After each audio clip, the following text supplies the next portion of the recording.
विवेक श्रीवास्तव एक counter point रखना चाहते हैं। विवेक श्रीवास्तव, पाकिस्तान ने कई झूठे दावे करे, लेकिन इस देश का विपक्ष जो था वो शंका कर रहा था देश की सरकार पर।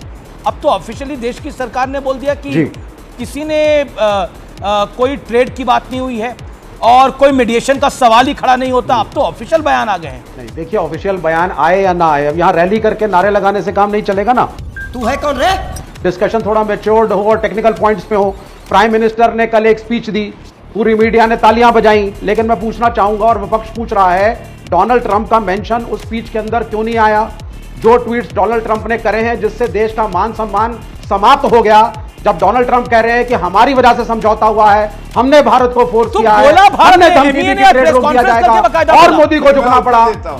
नहीं नहीं नहीं नहीं नहीं नहीं नहीं नहीं sir, why didn't the prime minister mention it yesterday? नहीं बोल पाए कल, कुछ है ना यहाँ पे जो अटकलें लग रही हैं। हम भी विजय यात्रा निकाल रहे हैं, एनिमी कंट्री भी विजय यात्रा निकाल रही है, तो आपको किसकी विजय यात्रा पे भरोसा है?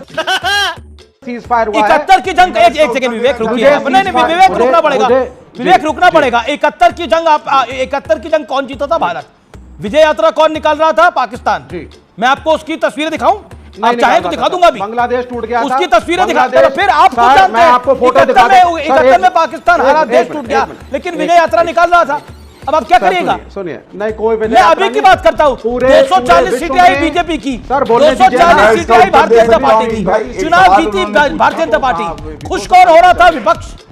अब कई लोगों की आदत होती है हारने के बाद विजय यात्रा निकाल लेते हैं। नहीं, क्या करिएगा? नहीं, गलत बातें हैं। देखिए, विवेक जी बहुत समझदार व्यक्तियों में से हैं और वो मेरी बात को समझेंगे। उन्होंने एक सवाल किया कि डोनाल्ड ट्रंप जी का मेंशन क्यों नहीं किया।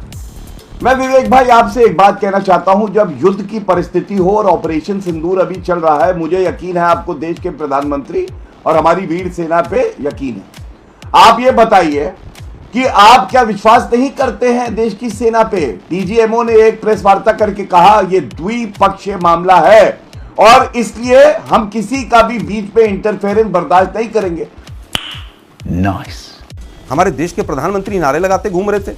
अरे भाई, दुखद है कि एक जो विश्व का सबसे शक्तिशाली देश है, उसका शक्तिशाली राष्ट्रपति है, उसको आज राजनयिक लोग कह रहे हैं कि वो कुछ नहीं, इमैटीरियल है।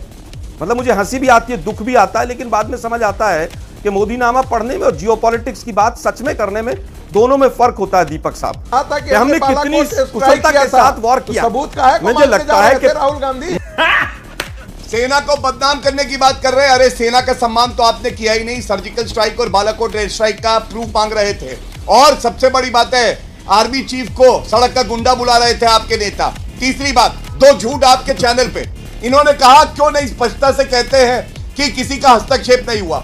मोदी जी ने देश का संबोधन किया और क्या कहा? उन्होंने कहा पाकिस्तान के डीजीएमओ का फोन हमें आया और उसके बाद हमने ये तय किया है। अब आप मुझे बताइए, इसमें द्विपक्षीय जब कह दिया तो फिर अमेरिका का क्या लेना देना है? दूसरी बात, इन्होंने कहा सिंधु वाटर का क्या है? तो मैं पूछना चाहता हूं, मोदी जी ने वक्तव्य में कहा कि नहीं कि पानी और खून साथ साथ नहीं बह सकता है? आप क्रोनोलॉजी समझ लीजिए। निंदनीय है वो। ये है भारतीय जनता पार्टी के नेता, ये है भारतीय जनता पार्टी के मंत्री। देशद्रोही है, निकाल के बाहर फेंकना चाहिए। ऐसे आदमी को देश में रहने का अधिकार नहीं है। अनुराग जी जो कह रहे हैं कि इस देश के अंदर जो बैठे हैं उनका क्या करेंगे, जिन्होंने ये गलत कहा उन्होंने तो माफी मांग ली, लेकिन मैं 2 छोटे उदाहरण देता हूं। 25 अप्रैल 22 अप्रैल को पहलगांव, मैं चाहता नहीं था कि इस तरह की बातें आए और मुझे इस तरह का उदाहरण यहां देना पड़े, लेकिन अब अनुराग भदौरिया बहुत उछल रहे हैं तो मुझे बताना पड़ेगा। 25 अप्रैल को प्रोफेसर राम गोपाल यादव ने क्या बोला? अरे एक बार चुप रहो भाई, मैंने बोला ना। उन्होंने कहा कि आतंकियों ने धर्म नहीं पूछा। जिन लोगों के बहनों की सुहाग उड़ी यानी पूछी गई, उन लोगों ने आकर देश के सामने कहा कि हमसे धर्म पूछ के मारा गया। लेकिन प्रोफेसर राम गोपाल कहते हैं कि साहब कोई धर्म नहीं पूछा गया, आतंकियों ने नहीं पूछा। जहां तक सीज फायर की बात है और सीज फायर का जिक्र किया गया था कि क्या हमने घुटने टेक दिए, अमेरिका ने हमें जबरदस्ती क्या सीज फायर करवा दिया? जो मिलिट्री घुटने बिल्कुल नहीं टेके, घुटने भी नहीं टेके। देखिए पद्मजा, मैं बार बार कह रहा हूं, मिलिट्री सक्सेस है, इसमें कोई 2 राय नहीं है। बात आती है कूटनीति की, बात आती है डिप्लोमेसी की। मैं मानता हूं कि इस तरह के तर्क का कोई सेंस ही नहीं है। हमारा एजेंडा आतंकवाद को खत्म करने का था, आतंकवाद को चोट करने का था। उसके साथ पाकिस्तान मिलिट्री आई, हमने उसको भी उनके घर में घुसकर मारा। 2 न्यूक्लियर नेशन, पहली बार ऐसा हुआ है आपस में लड़ने के बाद दूसरे के घर में घुसकर मार रहे। ऐसा कोई इंस्टेंस पूरी दुनिया में कहीं नहीं है। लेकिन बावजूद उसके बाद जो पीओके की कमिटमेंट का विषय है, मैं मानता हूं कि बिल्कुल सरकार की कमिटमेंट अभी भी है, उसके लिए तैयारियां बड़ी होंगी, चीजें बड़ी होंगी, परंतु राशिद भाई का रिबटल आतंकवाद को पलटकर बदला लेने के लिए सोचा ही नहीं। कल पदवजह किसी आने वाले समय में अगर कोई आतंकवाद की घटना होगी तो हम क्या करेंगे? हम वही करेंगे जो हमने अभी किया ऑपरेशन सिंदूर में। नहीं, फर्क है भाई, फर्क है। आप हिंदुस्तानी की तरह बोल रहे हैं, तो फिर सरकार वैसे तो भाजपा की ही रहेगी। डोनाल्ड ट्रंप बोलेगा नहीं, सुनिए ना सर, भाजपा की सरकार अगर रहेगी तो बदलकर घुसकर मारा जाएगा, और आपकी बराबर वाली विंडो वाले कांग्रेस की जो सरकार नहीं आने की उम्मीद है, अगर उनकी सरकार हो गई तो चुप बैठकर तमाशा देखने की उम्मीद करिएगा। आरपीएस सिंह, ये ट्रंप की जबान पर कोई लगाम क्यों नहीं है? गरिमा बहन, पहली बात तो ये स्पष्ट कर ले, युद्ध नहीं था, ये आतंकी अड्डे, जब उन्होंने आतंकी हमला किया, उस आतंकी हमले का जवाब था, और उनके उसके चलते हुए 9 आतंकी अड्डे ध्वस्त किए गए। जब उन्होंने उसका रिटेलिएशन किया तो हमने 11 उनके एयरबेस या उनके जो एयर डिफेंस सिस्टम से उनको हमने ध्वस्त किया। ये बात स्पष्ट समझ लेनी चाहिए जी, पहली बात। दूसरी बात, गरिमा बहन, आपने कहा कि रणधीर जायसवाल का बयान ऑफिशियल है या नहीं है, मालूम नहीं मालूम, आपने कुछ ऐसी सी कुछ इंगित किया।